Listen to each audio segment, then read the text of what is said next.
We are praying for you that you are in good health always. At ganoon din po ang mananampalataya sa Gethsemane Christian Baptist Church. Praying for you all then. At ganoon din po sa Barangay Salvation na ating commission doon. Under kay Preacher Marcelo Jr. At we are praying na maging successful commission doon. So I hope that God will bless us this day again. So the Bible is the oldest book. It required 16 years to write it, or 1,600 years, 16 centuries. Right? The Bible is a library of 66 books, divided into two main sections. The Old Testament, 39 books, written in Hebrews. The New Testament, 27 books, written in Greek. Right? So equals 66 books. Bakit kailangan natin ng Bible? Kailangan natin ng Bible, 1 Peter 2, because it is our spiritual book. Kailangan natin ng Bible because sa Hebrews 4:12, it is our spiritual sword. Kailangan natin ng banal na kasulatan sa Psalm 119 verse 11, dahil po ang Bible, ang sabi po ng Bible, keeps us from hate. Iniingatan po tayo, tinuturuan tayo maging maingat sa lahat ng panahon sa buhay nating paglakad, paglilingkod sa Diyos. Sa Psalm 119 verse 105, ang Bible, iyan po ang ilawan ng aking paa at ang liwanag ng aking mga landas. Kung bakit kailangan natin ng Bible, ito po ang mga reason. Okay? Maliwanag po, makinig kayo mga kapatid. Mamaya okay. The God's word cleanses. Ang salita ng Diyos ay pwede tayong linisin sa ating mga wrong thoughts. Naayon sa 1 John 1:9, Psalm 1:2, at Joshua 1:8. Ang salita ng Diyos, pwede tayong linisin sa ating mga wrong words, pananalita. Lilinisin po tayo naayon sa James 1:22 down to 26, Psalm 119, verse 172. Ang salita ng Diyos can cleanse us. Linisin po tayo sa ating mga wrong action. Lilinisin po tayo sa John 15 verse 3.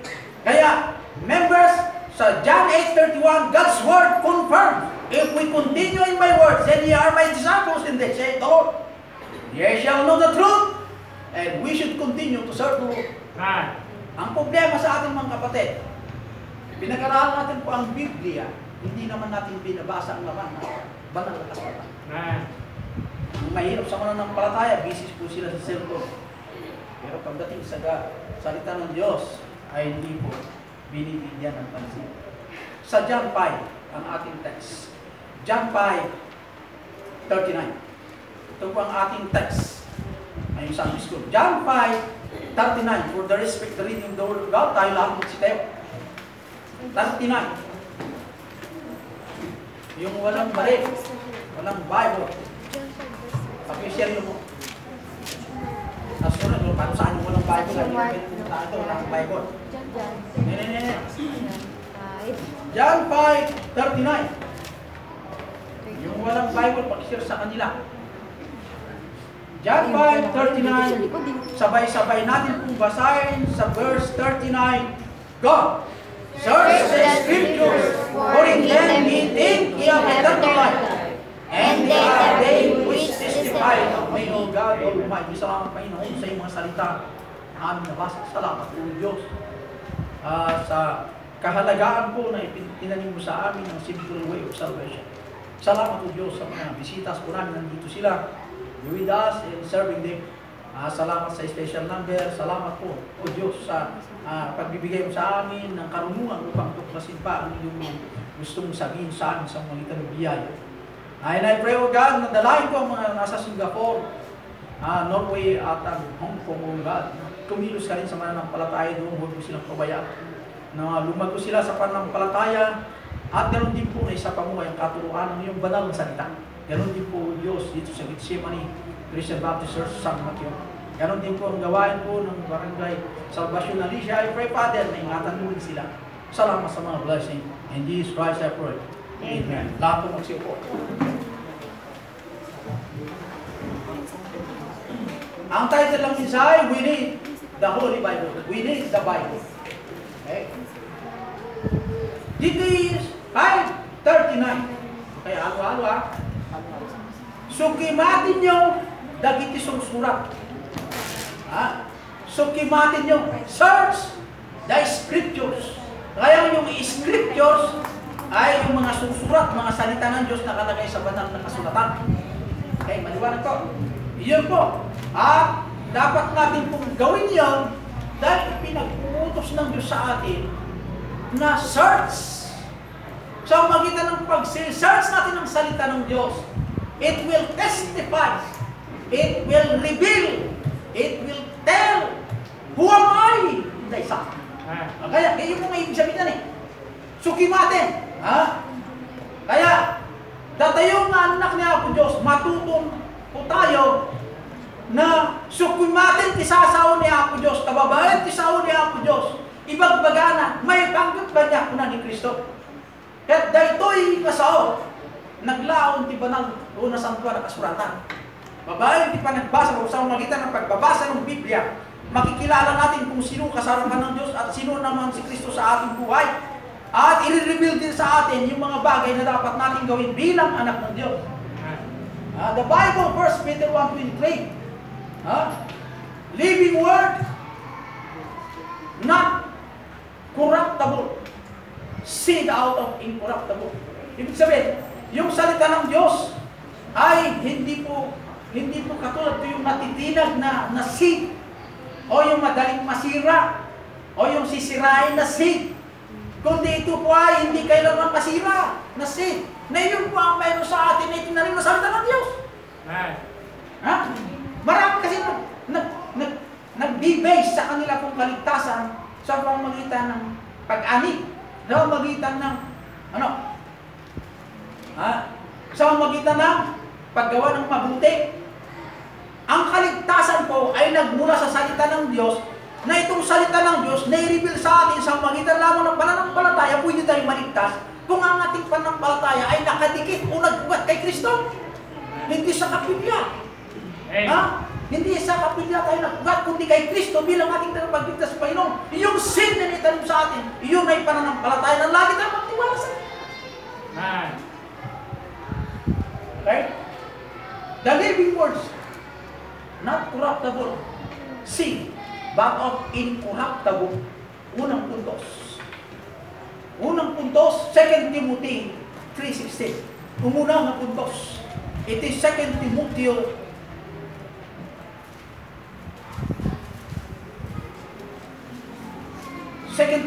3:16. All scripture is given by inspiration of God and is profitable for doctrine, for reproof, for correction, for instruction in righteousness. The Bible is profitable for doctrine. Ano ba ibig sabihin ng doctrine? Sursuro, katuruan. Yung profitable, kakasursuruan. We can learn. Itong mga saying, itong mga salita ng Diyos nandito sa banal na kasulatan. Kakasursuruan, reproof. Ay ibig sabihin po yun, what is not right? Pakasursuruan. Pakasursuruan. Tayo po'y matuto. Iyong pong hindi, ibig sabihin, tayo po'y dapat matuto na sundin po yung tama. At tayo po'y matuto na huwag natin pong gawin yung pong masama dahil kilala natin ng right o alam natin ang kahulugan ng right. Pag alam mo na si Kristo ang daan, na si Kristo lamang magdadala sa langit, alam mo ng totoo. Huwag mo nang lakarin pa yung hindi totoo. I-reproof po tayo ang banal na salita ng Diyos. Ano po yung pangalawa? Correction. How to get it right. Paano tayo makalakad na matuwid sa pamagitan ng koreksyon. Ilocano ko kababalawan. Babalawin da ka, tisaon niya ako Diyos. Iko-correct ka. Ano po? Kaya ang mga young people na iko-correct dapat makinig. Kasi hindi po pwedeng mangurekta ng pastor kung hindi nang mula sa salita ng Diyos. Pero depende naman, how to correct the person should be in the proper way. How to correct? Baka minsan, tama ang sinasabi ng pastor, pero the way how we handle to correct the person is not right. Meron gano'n. Yun ang problema kung minsan. Kaya ikaw. Tanggalin mo yung ganito, yung boyfriend mo na unsafe. I-break mo na yan. Biblical yun, tama. Pero the way how you approach the person is wrong. Yan po yan. Nasa iyo yung pinakamabigat na baril. Dapat i-approach mo sa kaaway. Nasa mabuting pag-approach na nakahanda ka. Oras na pumalag, baril mo na. Pero pag hindi naman nalaban, di ba mo i-approach ng ganyan. Ibig sabihin, you have to carry in a proper way. Ganyan. Kasi tinitingnan ka ng Panginoon, the way how you carry His word in the right way. Mahalaga po yun. Okay? Kaya, tanggalin mo yung boyfriend mo na pangit. Bakit pangit? Ha? Kaya tsura niya pogi, pero pangit ang kanyang puso kasi wala sa kanya si Kristo. Siyempre masasaktan niya na kung mahal ng dalaga. Yung magandang boyfriend, yun mas maganda. Ay magandang boyfriend niya dahil magandang lalaki. Ang problema sa kanya, wala sa kanya si Jesus Christ. Hindi mas magandang sabihin ka, no? Para hindi rin masaktan yung babae. Pag sabihin, pangit na hindi mo na yan. Hindi pa nag-aahi. Yung buhok niya, parang all-tapper yung buhok niya. Pero, mahal yung babae. Siyempre yung babae masasaktan. Katulad yan. Yung babae, katoliko, yes. Tanggalin mo yung reporter na yan. Maras yung reporter na, dapat sa patayin niya. Masasaktan niya na. Siyempre, pagtatangin mo niya. Aba, wala akong respeto sa aming mga merhen. Ay, siyempre, hindi na pakalam. Tama ka, pero the way how you reprove to correct the person is not proper. Ganun yun. Ang dapat sa tao, sulbilingan mo na pag naligtas, pakainin ng milk, pag lumaki, saan mo, correct. Kasi banatang mo agad, wala. Pagtatanggol si Maria. Kaya how to get it right and instruction how to keep it right. Baka adalam iti kinalintay iti instruction. Kaya kayo pong mga young people makinig po sa instruction. Ano ba ang instruction? Hindi ko pa sinasabi, pinangunahan. Meron ba? Tinitigan mo na si Hazel eh. Kanya. Nagbigay ka agad ng conclusion, hindi pa narinig ang instruction. Ano kayo sasabihin ni Pastor? Alam mo sasabihin ni Pastor, ako naman sasabihin ng boyfriend mo, ganito. Pinangunahan mo yung sasabihin ko. Hindi yan ang sasabihin ko, ba? May problema ka. Okay? Ano problema mo kanya? O yan. Huwag tayong masyadong pangunahan. Ayan. Ganun yun. Instruction. Kaya ang Biblia is profitable for doctrine. Ano bang ibig sabihin ng doctrine? Pakasungsuruan, pagadalan. Iso nga ti Biblia kat profitable ka na tayo. Reproof, correction, and instruction. Itong Biblia na dala natin ay matindi po ang bisa ng kapangyarihan. Kaya ang Biblia dapat natin itong ingatan na dalhin sa mga tao. Pero ang tao na ang lalapitan ay isang katoliko. Hindi taktiit lang putok mo, huwag granada. Yung kaya niya umuna inuulihin. Salvation ang kailangan niya. Hindi sabihin ikaw, di ba katoliko ka? Nagawa ka kay Maria. Sabi mo ng Bible, lang kayo likod ladadawan. Okay, maglingkod sa mga ribolto. Di ba sabi ng Bible, ilaglikod ka? Hindi niya maintindihan niya. Hanggat mo na hindi maligtas. Pag naligtas ng gabi si Jesus Christ, ay palakin mo ng kanyang spiritual. Pag mag-mature spiritual pakainin mo ng karne. Diba gano'n? Alam nga naman na bagong ligtas bata pa, 6 months old, pinakain mo yung buto-buto, wala. Napila ko ba ito? Wala na, hindi lang ipakita nito. Dapat, nakainin mo pag lumago na, sa kasabihin mo yung ribolto, tanggalin naman natin kasi sabi ng Bible kapatid, nasa iyo si Jesus Christ. Ngayon tinanggap mo si Jesus Christ, ayaw ni Jesus Christ ang mayroon tubuto. Nasaan? Nandito po sa Exodus, nandito rin sa New Testament. Ay, ganun ba? Yan. Ikaw magandang ano yan? Saan na nasa proper approach po tayo? Kaya mahalaga mga kapatid, the Bible excuse me, is profitable for doctrine.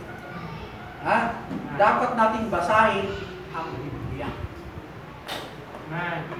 Si Sitla, basa ng Bible niya. Sa Jeremiah 23:29, ang sabi po ng Bible, makinig na po, basa technical 23:29 ng Jeremiah, is not my word can break the rock. Ayan, at isaw kaya ng burakin, iti matibay na bato. Kaya the Biblia is powerful and break the rock in pieces because the Bible is a hammer. Hammer. Martilyo, aja. Martilyo inudakkel nga mangburak iti natangkil nga bato, matibay na bato, kaya niya kung burakin, kaya niya kung wasakin. Dahil makapangyarihan ang Bible. Pinag-aralan natin, sino ba ang author ng Bible? Napag-aralan natin, the Holy Spirit. The Bible is like a mirror. Nung pangit ka, sarming ka, makita mo yung mali. Di ba gano'n? Pagsalamin ka. Di ba, asset lab, sasalamin ka. Ito pala mali. Di ba, kukunin mo ng angin, kasi nakita mo na. Kung basahan mo ang Bible, gano'n po, tinuturuan ka, kinukurik ka, yun dapat natin tanggalin. Ikaw, may hikaw ka na malaki, gano'n. Napansin niya yung Judas. Nakita niya may karat. Kinuha, kabigtas yung buka mo. Trials, hindi trials. That is your mistakes. Alam mo naman na may ito yan. Bakit nilagay mo dito? Bakit nilagay mo yung peke? Sino mga ladies mayroon na niya? Okay. Ano susuot yung mga mamahalig? Kaya Bible is considered as a mirror, or it is a mirror. Faithful word revealing the individual to himself. Revealing. Tagapagturo. Anong dapat natin, anong makita kung basahin ng Biblia, ikinukurik tayo ang dapat natin gawin. Hello? Jeremiah 20 verse 9. But His word was in mine heart as a burning fire, shut up my bones. Isaok kas may sa asunsunggad nga abos. Anarikpang kadagiti, tulang ko. Saan ko ang may turay? Ket saan ko ang may turang? Tisao ang salita ng Diyos ay nasa aking buto. Hindi pwede lumabas yung sakit na yan. Hindi ko kayang tiisin. Ang salita ng Diyos, katulad ng isang apoy na gustong lumabas. Ganon po kabisa ang banal na salita. Kung bakit, pastor, parang wala namang bisa pag ginawa kong Bible ko. Mawawala ang bisa yan pag gagamitin mo as a cover. Kung nagkasala, coveran mo kasalanan mo, gagamitin mo ang Bible as a cover. At walang bisa kung ikaw ay hindi pa anak ng Diyos, kasi marami mga humahawak na hindi pa anak. Sino yung mga hindi anak? Yung walang Kristo sa kanyang buhay. Pero meron simbahan. Right? One part. Sino ang yung mga hindi anak? Yung mga walang Kristo. Bakit? Ano ba requirement ang maging anak? Una, aminin mo kasalanan ka. Pangalawa, humingi ka ng tawad doon. Pangatlo, tanggapin mo ang regalo. Sino yun? Si Jesus Christ. Okay? At ganun pang ginawa mo, kapatawaran, ibigay ni God the Father. Sa nagkasalang tao, humingi ng tawad. At tinatanggap niya si Kristo bilang kanyang tagapagligtas sa Panginoon. Dahil gusto niya pong magkaroon ng reconciliation sa mga tao. Kaya the only way is Christ. Kaya kung bakit mabisa ang salita ng Diyos, dahil pag gamitin mo in God's way or principles, mabisa ang kanyang salita. Pero pag ginamit mo sama-sama, ginamit mo sa hindi mabisa po salita niya. Lahat niya. Kaya mas maganda, ladies, pag kayo bumangera, salita ng Diyos ang gamitin niyo. Pag binasa mo ang Bible, ikaw bumangera ka, masasaktan ka. Bakit? Ikaw ang kinukurek mo na. Basahin mo ang Bible, ang babaeng bumangera na hindi po kaayusan ng Diyos will be judged sa talas. Dapat ang bibig gamitin natin sa proper, kasi bigyan tayo ng Diyos ang bibig at dila na magamit para sa Kanya, hindi po panira, hindi rin po sa gusto natin ang patakbo. kundi patakbo ng Diyos. Amen? Mayroong magagaling pa dito, hindi nagkapuan. Kaya ginagamit ang dila. Word is up. Ano pa? Yung dilang sinungaling. Ano pa? Dilang manluloko. Ano pa? Dilang hindi nakikinig. Kaya mahalaga sa ating bilang mananampalataya na makinig ng instruksyon. Pagtandaan natin, the grass withereth, the flower fadeth. Amen. But the word of God shall stand forever. Amen. The grass, yung damo, malalanta. Yung mga bulaklak, lilipas. Ibig sabihin, yung bulaklak kasi maganda ang kanilang mga bulaklak, maganda yung mga grass. Pero pansamantala lahat yan, hindi nagtatagal. Pero ang aking salita, stop forever, saith the Lord. Kaya itong banal na kasulatan, ang number 1 pa rin na dapat namin bigyan ng halaga. Pagsamahin mong Bible sa cellphone, anong unang kukunin ng iyang people? Cellphone. Di ba, Sister Joy? Ano yung selfies ko? Pagkaroon picture mo daw sa picture ni Budas. Ayan. Remember me. Ayan, ganyan. Gamitin nila yung salita ng Diyos. Remember me. Pag nawala na ako, sir, alalahanin mo kung nawala ko sa'yo. Yan, nakalagay na lang ito. Meron din sa'yo. Remember me. Pag ako'y nawala, sana ang puso ko sa akin. Sana salita na ako'y wala na. So, tama yun? Mali tama. Mali. Ha? Kaya, Isaiah 40 verse 8. Second point. Conviction of sin comes from preaching. Conviction of sin comes from preaching. Yung pong pangangaral, pagbabahagi ng salita ng Diyos na sa Isaiah 40 verse 8 ay nakakonvict, nakakahatak, kikibugin niya po yung sin na mayroon po tayo. Ibig sabihin, pag ang salita ng Diyos ay sumasa atin, yung sin na mayroon po tayo, kikibugin niya, tibugin niya, o maalarma, o mayayanig. Hindi mo pwedeng magsama yung salita ng Diyos mayroon tayo sa atin, at saka yung kasalanan mayroon din sa atin. Kaya magkaroon ng labanan niya sa loob ng ating katawan. Spiritual battle within is easier. Kaya, ano ang papanigan mo sa dalawa?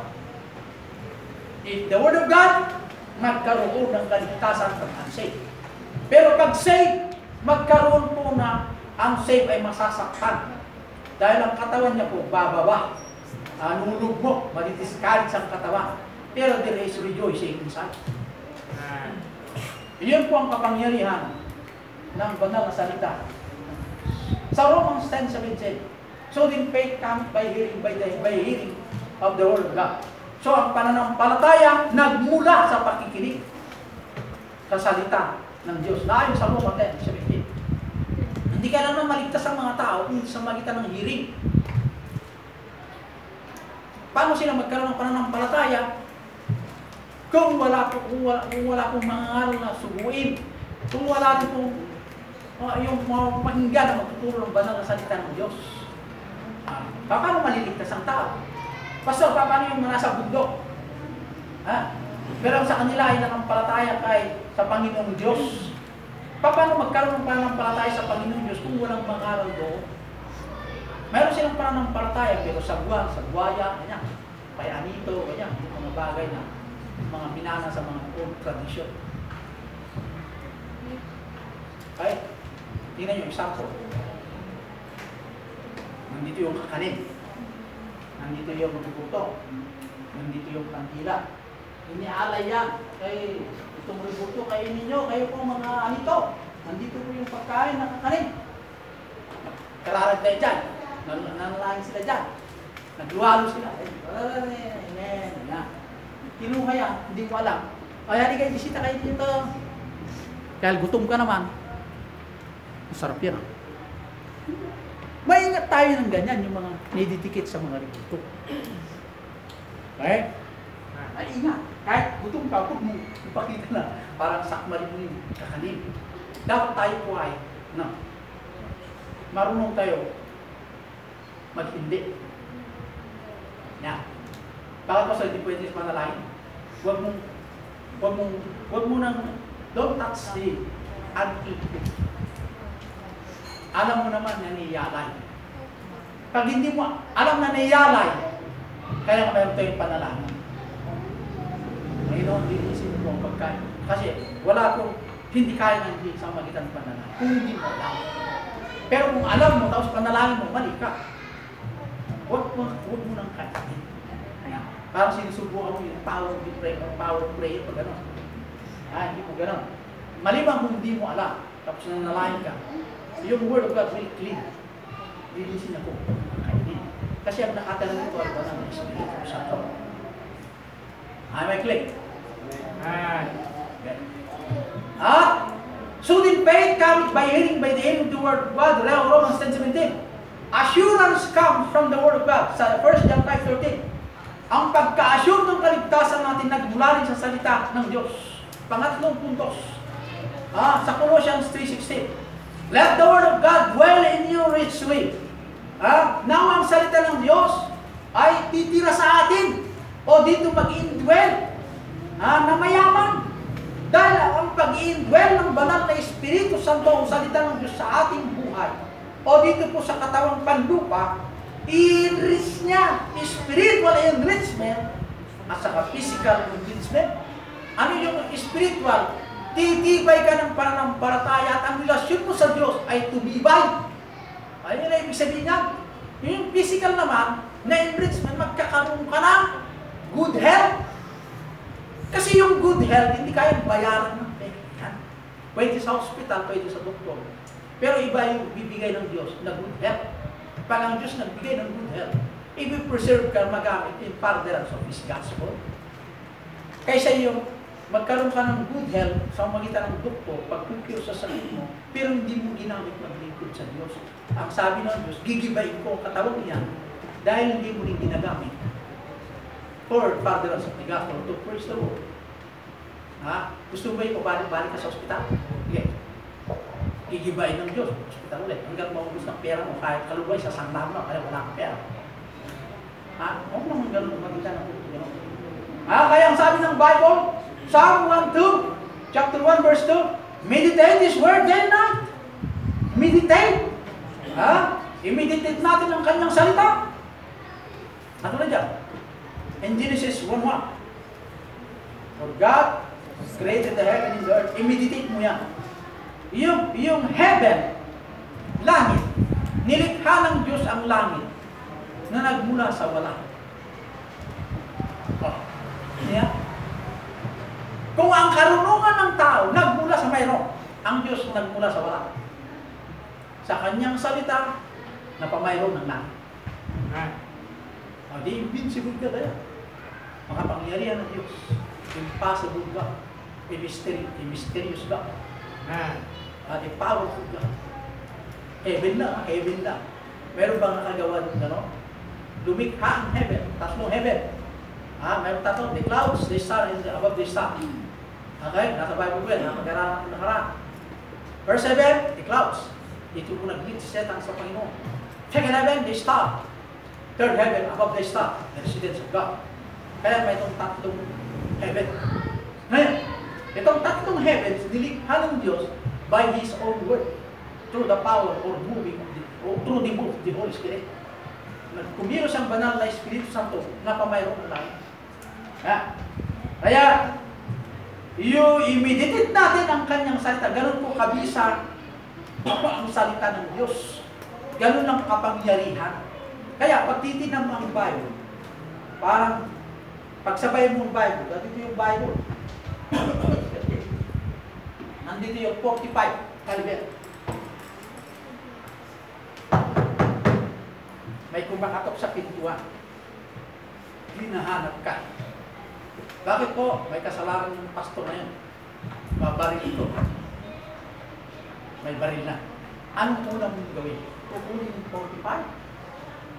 Lalaban ka sa putukan o mananalangin ka sa Diyos. Pag manalangin ka sa Diyos, parang walang bigat, tinitingnan mo. Pero pag manalangin ka, kayang buksan ng puso yung tao na yan. Huwag mong barilin ang aking na. Susunod nyo. Mayroong makakain tao na yun. Baka may nag-alis tayo kasi. Yan. Natatakot tayo yan. Simbasa ko. Ito kung tayo ka. Sabi test ko.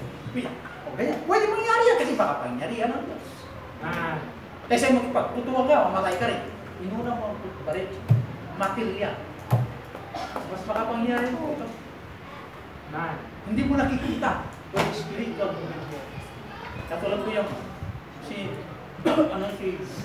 Eliza. Nakita ang kanyang assistant, ang kanyang taluhan, o ang kanyang tinitraining na worker. Ang daming kaaway, hindi natin kaya. Diba? Katulad ko ng buhangin sa dagat ang kaaway natin. Ang dami nila. Titingnan ko yung worker ni Eliza. Dami, hindi natin kaya. Nanalangin si Eliza. Nabuksan ang kanyang mata yung kanya po.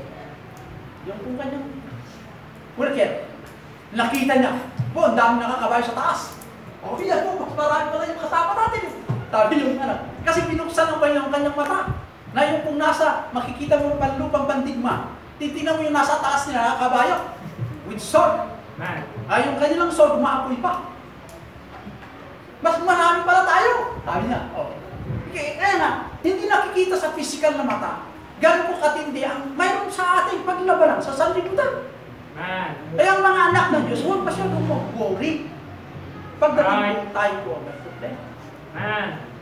Itong mga young people, tayo lahat, hindi lang young people. We will not meditate His word day and night. Ang command ng Diyos, we should meditate day and night His word. 2 Timothy 2:15, we should study His word. Pag-aralan naman natin. Hindi lang pinag-aralan, kundi sa James 1:22. But ye be doers of the word and not hearers only. Dapat natin pong aksyonan kung ano ang pong narinig natin, dapat natin gawin. Hindi mo pwedeng nagsalamin ka, merong dumi dito, hindi mo tinanggal. Pag nakita mo mali, tatanggalin mo. Ganun yun. Alam mo ang tama, gawin mo yung tama. Alam mo pala ang mali, huwag mo nang gawin yung mali. Sabi ng Bible, huwag kang magkipag-boyfriend sa unsaved. Nagkipag-boyfriend ka. Ibig sabihin, nakikinig ka pero hindi mo ginawa. Tama yan? Itong mga legacy. Kasi pastor, ito kasi mga baptist, kukunti kasi ang mga lalaki. Kaya mga nasa labas, mas marami sila, pwede ka mamili. Ialin mo pa yung mga mukhang magagandang anghel. Kung ang kanilang kaluluwa sa impyerno, punta. Hindi mas maganda yun. Kahit ang kanyang mukha ay parang gorilla, pero kanyang puso mayakap sa Diyos. Sige nga. Pero sabi ng Bible, wala namang pangit na anak ng Diyos. Ikaw lang nagsasabi. Di ba? Mga mamili kayo. Masabi, ang pagpili, hindi na yung pagpipili. Sabi ng Panginoon Diyos kay Samuel. Samuel, punta mo nga siya yung angka ni Jesse. O Panginoon, pipili ka ang bagong hari ng Israel. O Panginoon, pumunta si Samuel. Lahat ng mga anak mo ba, Samuel, nandito? Opo. Nakatayo si Shammah. Mataas na lalaki at matipuno na mandirigma. Magandang lalaki. Pangalawa, yung pong kapatid niya, sabi ng Panginoon, huwag kang tumingin sa kanilang pong kalagayan physically. Tumingin ka sa puso nila. Sabi ni Samuel, wala ka bang anak na natira maliban dito? Mayroon pa isa. Tawagin nyo. Hindi kami umupo hanggat hindi darating niya. Tinawag yung bata na si David. Iyon, susunod na hari. Sa puso tumingin ng Diyos. Kaya pag mga ladies, sa puso kayo tumingin nila sila, spiritual. Hindi yun. Kung maganda na lalaki, maraming pera, kotse. Hindi lang matumingin. Pag tumanda ka, napapalitan ka, maganda yun. Kasi iba lang kayo tumingin. Pag may Panginoon nyo, kahit magbago ng pamumuhay. Iba yun ang gusto natin mga ladies. Kaya mali ba ang gusto mo ay yung pogi, pansamantalas, umayan, baring puto. Ang buhay mo ayaw ng Diyos. Mas maganda yung pogi sa harapan ng Diyos. Amen, ladies? Amen? Amen! Ay kumalalayan o God, Almighty the Lord, Panginoon, sa iyong masalita, salamat ng Diyos. Ang paalala mo sa amin ng iyong salita, the Holy Bible, the Scriptures in the Word of God, ay mabisa at makapangyarihan naman. At walang kahinaan ko ang tatlo. The Word of God, the Scriptures, and the Holy Book. Kung wala akong kahinaan sa lahat ng dahon ng antas ng laban, ay ito po ay mabisa, Panginoon, kung lamang gamitin namin sa naayon ko sa iyo pong pamarang paggamit. Dalayan ko, Diyos, na salamat sa mga kapatiran dito ngayon. I-bless mo ang iyong mensahe na ito ay magamit po namin spiritual laban sa mga kaaway o Diyos. Pero sa magitan ng biyaya, Panginoon, pinagwagian mo ang aming kaaway. I pray, O God, na paratagin pa ang aming pananampalataya. Hindi lang po yung mga kapatiran dito po sa San Mateo, dito po sa Gitsimang Isang Baptist sa San Mateo, kundi ang mga kapatiran nasa ibang bansa, na lumago sila sa pananampalataya according to thy ways. Na kami po yung manatili according to thy own ways. It means how to serve and praise them. Oh, thank God sa paalala mo sa amin na kayo po yung manatili in the faith. Thank you, Father. In Jesus Christ, I pray. Amen. God bless. Bago po magsiupo.